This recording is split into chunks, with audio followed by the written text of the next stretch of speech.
Good morning, everyone. This is Sean Butner with Start Your Day with a Coach. I am so glad to be here. This week we've been talking about boldness, being more bold in your life, why it's important in this time, how it's related to passion. When you take bold action towards your dreams, that's when passion's created. When you take bold communications with your close friends and family, that builds intimacy and relationships. And when you take or when you boldly or, challenge people's perspectives, people's thinking, that's leadership. So this is super important today with all the information we have out there. It's really hard to suss all that out.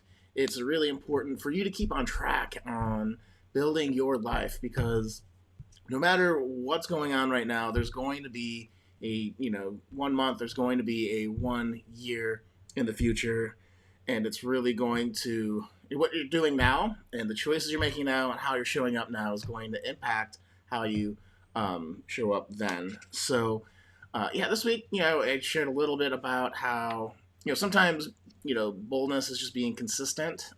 Like I've been doing with these videos, like is something that's not natural, that I'm still figuring out, that I'm glad you guys are bearing with me as I figure this out. And so I'm not sure on being live and all that.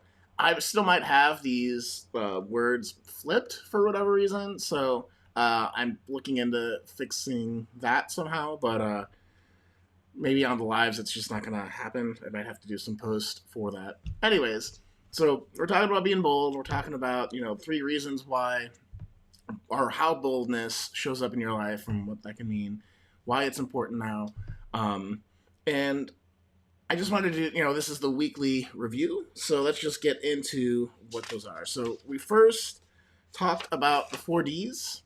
And this is out of order. You might be able to see this because of the light. 4D, yeah, that's totally backwards. The 4Ds are delay, they are doubt, they are divisiveness, and they are something else that begins with a D.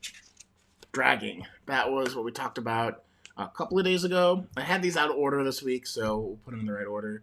And all this talked about are how can you diagnose when maybe you're not being as bold as possible, that you're kind of holding back. If you think like you're alone or it's us versus them, you're being divided from the group, being divided from society. That might be an area where you're not stepping up to show your true self, because when you join a team, sometimes it's because you feel afraid or you need protection and you're not stepping up into fully what you want. When you doubt or don't have confidence, those are areas where you don't think it'll work out or it's not worth the effort. You should definitely figure that out. When you talk about dragging, if there's a project that's dragging or something that you're dreading, and so then you're putting off and delaying, or you're not feeling confident, you need to really take a look at how can you get back into action, how can you get momentum again on that project. And then we also talked about delay. So if there's things that you think will get done tomorrow, chances are they will not. So okay, so we talked about how to diagnose when you might need to employ one of the tools we'll talk about right now.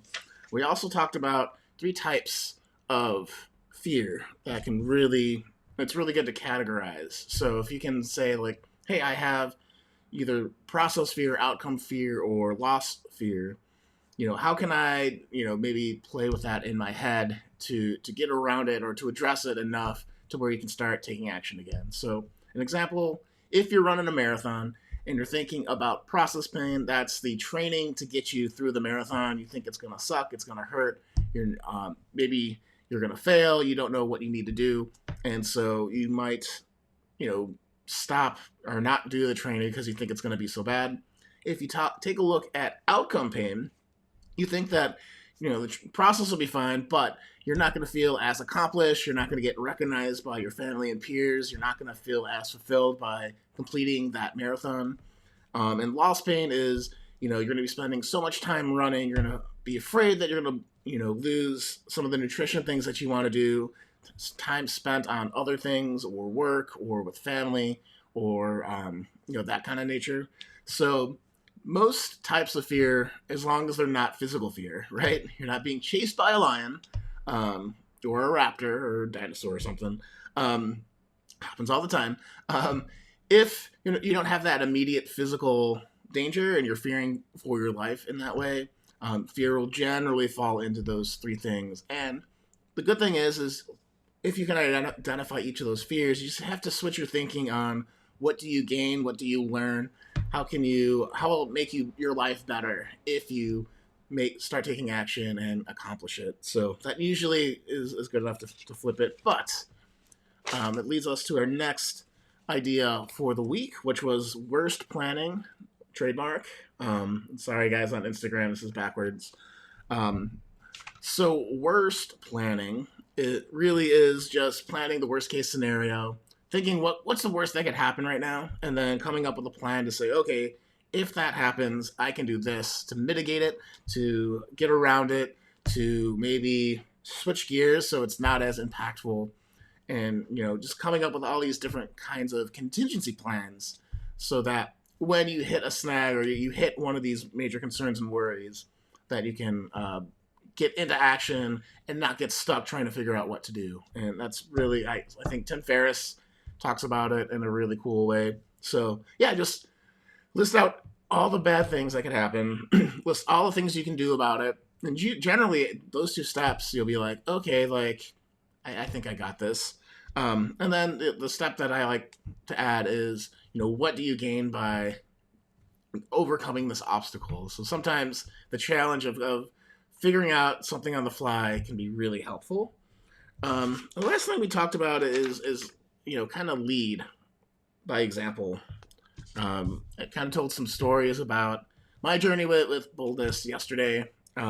But really it's all about role modeling for the people around you, for your family, for your audience, for your coworkers, and really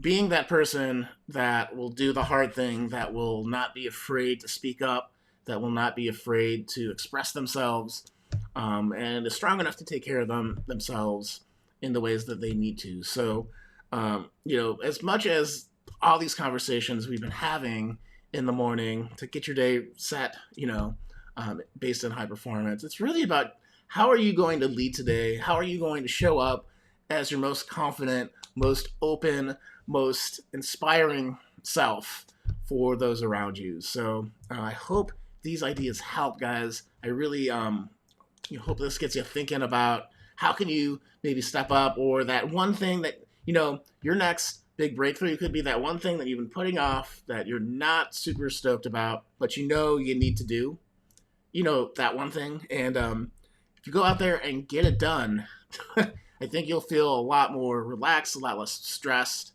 And, when you're able to consistently do those types of things, that's when you're going to grow. That's when you're going to feel like you have this weird superpower to be able to face anything in life. And that's a huge confidence boost. So I hope you guys liked this. As always, the Start Your Week with a Coach will be out in the newsletter. If you're not signed up for that, check out SeanButler.com and click on the blog. There's a way you can sign up there. But so if you just want emails, you don't want to consume it on social media, that's totally cool. But I'm also on YouTube and Facebook and Instagram. So check me out there. Hit the subscribe button if you fancy it. And if you like these videos too, and you're like, but I think I have some unique things that I really need to work through myself, maybe with a little bit more one-on-one contact. I want to let you guys know that I have a free 1-hour strategy session that I offer you at Sean.coach, or you can do SeanButler.com/coaching. And, take this high performance assessment. A lot of people get tons of value just kind of thinking through their lives. Going through that takes you about 20 minutes. And that sets you up for the free 1-hour strategy session where we kind of go over 5 different areas at a very high level, try to get you a plan to help improve your life right away. And then if it feels great for both of us, we'll talk a little bit more about continuing on in a coaching relationship. So, full disclosure that conversation will happen if we decide that we can work together, and it would be awesome. And if not, totally cool too. So, just want to let you guys know that is out there. So, with that said, guys, go out there, be bold, take bold action. Work on your passions, work on your future, work on your, building better, deeper relationships. Because if the time is not now, then I ask you when. When is the right time? So, all right, guys, take care. Have a great weekend, and I'll talk to you guys next week. See ya.